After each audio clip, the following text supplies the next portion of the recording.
This is John Paul Mendoza, Dr. Speed Selling. This is the Raging Verbalist. This is actually number 136 for those of you keeping track and keeping account. And of course, with me as always is the lovely Sandra. Sandra, welcome. Hello, how are you? Doing great. And in fact, we even started and just we're all prepped for today. You know, it's just been all getting ready and excited. And I think it's going to be a good one. Just a quick setup so everybody knows what it's all about. We usually don't drift too far into politics. You can always check it out on YouTube. If you hit it there, hit the like button, subscribe, notifications. Also go to the Facebook page, which is Position to Win book, and check out. There's some free stuff there, and you can also ask questions. And Sandra, is the moderator of that. So away you go. All right. So what are we talking about today, Sandra? Hit me with it. Go for it. Go. All right, so we're talking about the uneasy summer of 22. Yikes. Oh, and it's a little rocky road going on, isn't it? Yeah. Yes. Okay, so basically what a difference a year makes. Tell us how different is July 21 from July 2022. 2022, yeah. So a year ago, we were still dealing with a lot of unevenness. I mean, here in the Golden State, as it's called, we still had things that were shut down and people weren't wearing masks. Though the other day I saw a guy driving a Tesla with a mask on, and I just, it's just one of those times that I kind of regret that I don't have, have like an empty beer can to throw at the guy's window or something. And I'm not suggesting violence. It's that would just be kind of like a wake up call from the universe, which is you're in a Tesla and you have a mask on. What is that? Are you nuts? Anyway, so in 21, we still had a lot of that. In fact, a year ago, we were on our way to just about this time on our way to going to Freedom Fest. Freedom Fest is now back in Las Vegas. We are skipping as a group. We're skipping Freedom Fest this year. Boo hiss, but reality is that we got to get back to business. Business has to happen. So to me, the biggest difference is that we have finally kind of broken the shackles of the pandemic, if you will. Anybody who hasn't gotten COVID is probably going to get COVID, and you're going to probably live. So it's time to just get back and live and just move on and go from there. And with that is that the world has kind of gone out of kilter, if you will. I mean, we now have a war in the Ukraine. You could have knocked me over if you would have said last year there's going to be a war in the Ukraine, would not have believed it. But we have a full-blown real war going on. Kind of interesting to watch this because this is probably the first war in Europe in a long time. But it's during the Twitter time, and people are like, yeah, well, okay, it's happening over there.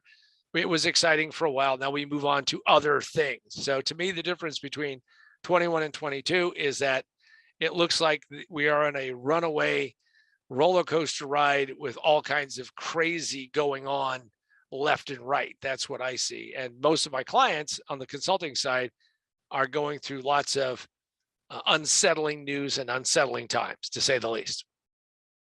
So why are there so many surprises that have happened in 22?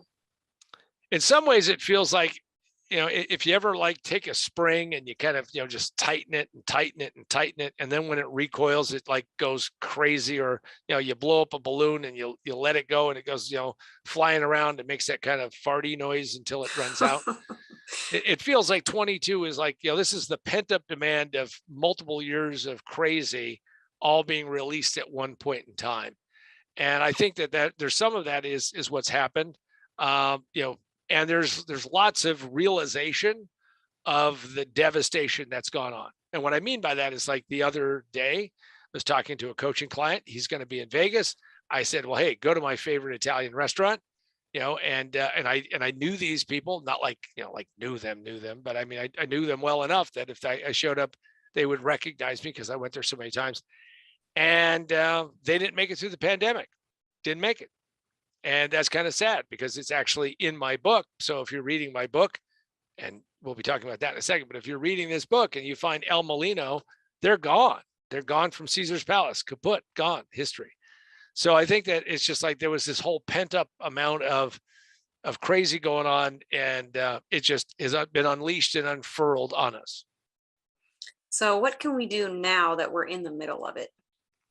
Well, one of the things I think is so interesting is that how many people are just sitting there just going, how did this happen? And can somebody just, hit the easy button and fix this stuff? Lots of decisions have gone into the mess that we're in right now. I don't see a lot of leadership taking us out of it. Yeah, and if I'm drifting off into politics, maybe we should have like those little flashing signs or something. But what I can tell you is that there's not a lot of answers. I mean, to say that we can blame somebody else and because they did whatever they did is why our life sucks is, I think, a really big mistake. I saw people lose like years and years when I was growing up and just getting started in business, and I think that's just BS. And I think what you can do now that you're in the middle of it is to really determine, well, what are the most important things? Do those things that actually get you the highest and best value, and maybe put wax in your ears and not listen to some of the crazy that's going on, because there's lots of crazy, and carry on, move forward, get it done. All right. So if you could look into a crystal ball into the future, when do you see that we're going to get some relief? Well, I think that we're going to have to see a sea change. We're going to have to see something take place out there in the world, and we're going to have to see some true leadership and get back to some reality, some things that have to be done. Now, there are people right now who are saying, well, gas prices in Europe are more expensive there than they are in the US. I mean, of course they are, because they charge massive taxes on gas. Hey, the whole continent is it is what it is, but we have a different country, a different world, a different society. So if I look at my crystal ball, I'm going to say that there's going to be a big change come November, and a further change come in January. And hopefully we're going to have people who focus on practical solutions and not making political points, because I think that's what you have to do. Now, what you can do for your career, for your business, for your life is decide that it's really time to take a step forward and do things that you can do, that you can change. And that's, to me, that's the biggest mistake people make. They get upset, they get concerned, they get motivated and say, uh-oh, I've got to go do something, but I'm not quite sure what. Well, I can offer you a suggestion. First thing is that you need to go and get this book, my book, Most Businesses Fail in the First 5 Minutes. It just takes them 3 to 5 years to realize it, Position to Win. And you can pick that up in Amazon, Barnes and Noble, Books a Million. You can also go to positiontowinbook.com, positiontowinbook.com. Lots of cool freebie stuff there. And then you can ask me to autograph it. Also, you can go out and pick up this book, which is Remote Work for a Better World. I do believe that there has been a fundamental change in how the world is going to operate and how it's going to work, and that we're going to see more fractured workers than ever before, in spite of what's going on. So you can go pick up those things. And I think if you do, what you're going to do is you're going to find a little bit of sanity in this crazy world. And also my original book, Most Businesses Fail, is available in every electronic format that we can think of: Kindle, Nook, and Apple. So do that. And I think that you will have a better shot of making 22 less crazy. And more importantly, take advantage of things that are going to go on. Anytime you see chaos in a market, there are people who are planting seeds for the fortune that they're going to make. Hopefully you are smart enough to do that yourself. All right, Sandra, what is our next question? All right. So what about interest rates? Well, interest rates are going to go up. And right now, in fact, some people would point out that interest rates, since whenever interest rates are below the rate of inflation, we're actually in a state of negative interest rates. I know that's a little hard to get your head wrapped around, but inflation is like, way up there. So interest rates are going to have to match up with that at some point in time, because if you had $100 in the bank and you had saved that $100 and you felt were pretty good, I'm in cash, and then you got to the end of this year, it's only worth like $91 or something. So you have seen a chipping away. So I believe interest rates are going to go up. Things that are interest rate sensitive, real estate as an example, business financing. So we're going to see a lot of adjustments. That's a nice way of saying There's going to be some bone cracking and skull knocking that's going to happen. And you should be preparing yourself for that and seeing what's going to happen there. All right. How about inflation? Well, a year ago, I was sitting in, about a year ago, I was sitting at Freedom Fest and I interviewed a very interesting guy, Avery. And in fact, we should probably put a link to his. I've actually had a couple of interviews with him, and really smart guy, British guy, living in I think it was Puerto Rico. I mean, holy smokes, how do you get there? But he was a really smart guy, and we were talking about the statement of calling inflation transitory. Inflation seems to not be transitory at all. I didn't believe it then. I don't believe it now. And I believe that inflation is going to continue to move along. Now, inflation is one of those things that if you've never lived through it, and most people under a certain age have never experienced it, it is a wicked, bad thing. And what it does is it erodes the value of your currency and all of your wealth. And there are certain things that will do well in this environment, but just be aware, just be advised that inflation is going to be there. And if you feel that tingling sense of losing money every time you go to the store or go to buy something, that's inflation, basically like an acid eating away at your money. All right. What about the housing market? Well, we're already seeing the housing market start to drift, and that's just a nice way of saying we could see some serious adjustments going on. Housing prices went up dramatically and very quickly. I knock on wood or whatever, click, click, because I just sold a rental property and closed on April 30th. And boy, am I glad I got that done.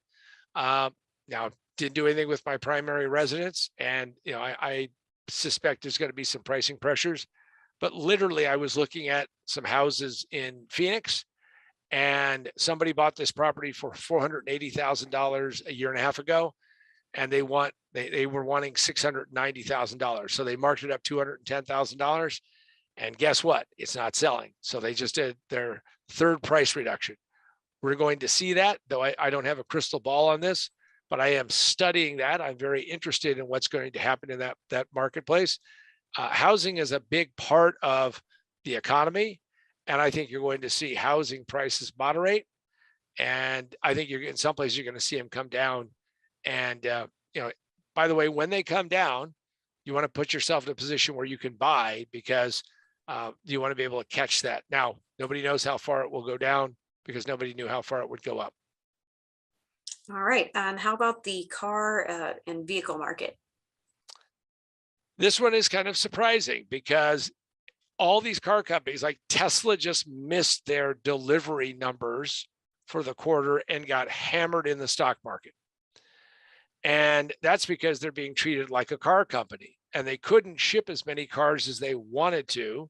And one of my guesses, though I haven't dug deep in the numbers, is that this whole process of getting enough parts and getting chips and getting all that stuff is really an issue. It's really a problem. So if you have a used car, I would not sell it cheap. In fact, I was just in Denver, Colorado. I was at a place that sells used trucks. I mean, everything from 13 feet to 27 feet foot trucks. And I was sitting there talking to the guy, and I said, "Hey, I'm thinking of moving.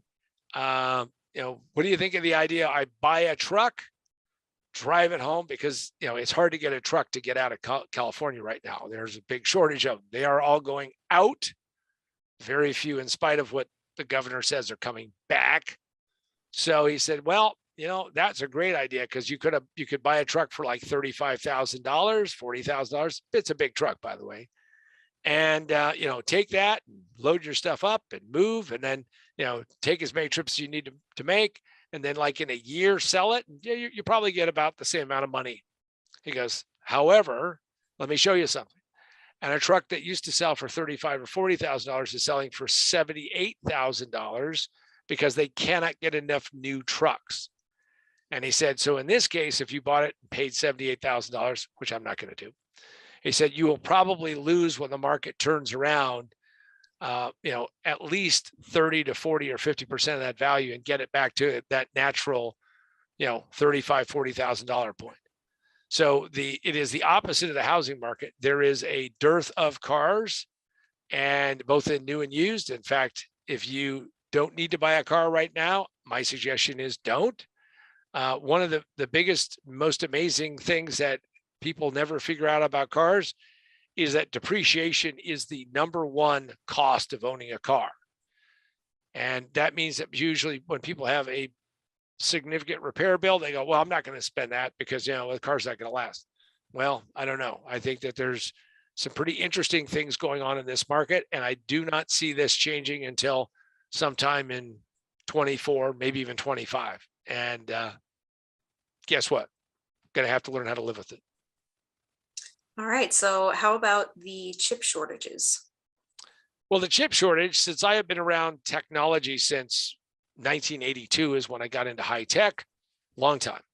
I have seen chip shortages come and go.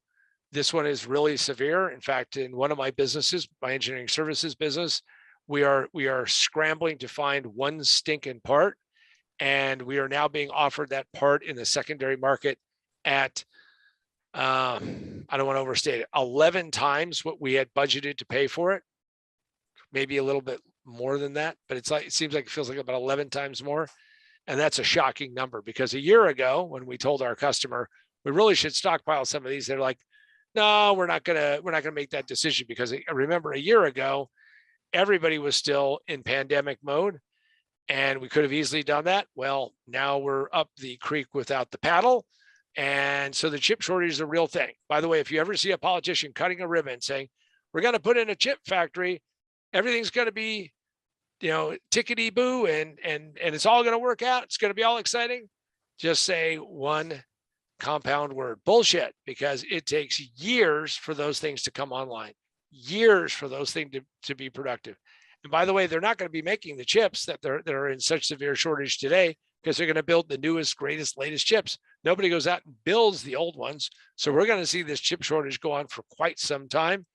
So you're going to see companies, big and small, affected by the chip shortage. And therefore, since there are chips in everything, I have no way to verify this, but I saw this from what I thought was a pretty reputable source. A Ford F-150, which is the biggest selling vehicle, largest, the most volume number of units sold in the United States, has 1,200 processors in it. When processors got so cheap and so plentiful, and I jokingly, now they don't put these in vehicles anymore, but I would jokingly say that they probably had, put a chip on the cigarette lighter, or they put a chip on, everything has a chip on it. And why not? Because it adds value to it, except now you can't get them. So the chip shortage is real, and the chip shortage is going to be with us for at least 2 or 3 more years. All right. So how do you navigate these treacherous waters for your career and business right now? Well, for your career, you have to be much more agile than you were before. And you have to forget about, if you're reading any kind of feed that comes out that says that there's all these number of jobs and there aren't enough people to fill it, so therefore you could be sitting on your ass. I'm going to tell you, you're going to want to be able to pivot, which is what we talk about in the book, Most Businesses Fail. You want to learn how to pivot. You want to use this time to get yourself in a better position. And you want to run as hard and as fast as you possibly can for your career, because there are going to be some amazing opportunities that are going to open up. And most people are sitting on their ass right now. I mean, I hear it all the time. Well, hey, I really don't want to do this. It's hard to find people. And when you do find people, it's hard to keep, some things going. But I'm going to tell you that when times change, that luxury may go right out the window, and you're going to see that change. Now, as far as business, it means that you have to really get serious about getting your business healthier and better, getting into a defensible position for your business. And most importantly, understand that it isn't good enough to just do what the industry is doing. You need to excel in every phase. You have to work on your business as well as in your business. If this sounds like it's going to be a little tiring, well, get over it. again, the point of it is that you want to come out on the other side. There are going to be a lot of people who are going to say, wow, I wish I had taken advantage of whatever that was, and they didn't. And to that end, I will just leave you with this. Every single day, you need to get up. You need to decide how you can improve yourself, improve your business, improve all those people who work with you, improve everything that you possibly can for your customers, and ride this thing out, because treacherous times, these difficult times, are not going to last forever. And those who are ready to take advantage of the turn, take advantage of when things improve, are going to be rewarded in a disproportionate way, which is a nice way of saying, if you want maximum leverage, get off your ass and make things happen right now. And for myself, John Paul Mendoza, Dr. Speed Selling, and for the ever lovely Sandra, I just want to thank you all for coming on the Raging Verbalist number 136. Go out there, fight the good fight, and make things happen every day, because in the end, you get what you work for, you get what you negotiate for, and you get what, in fact, you end up doing and thinking about.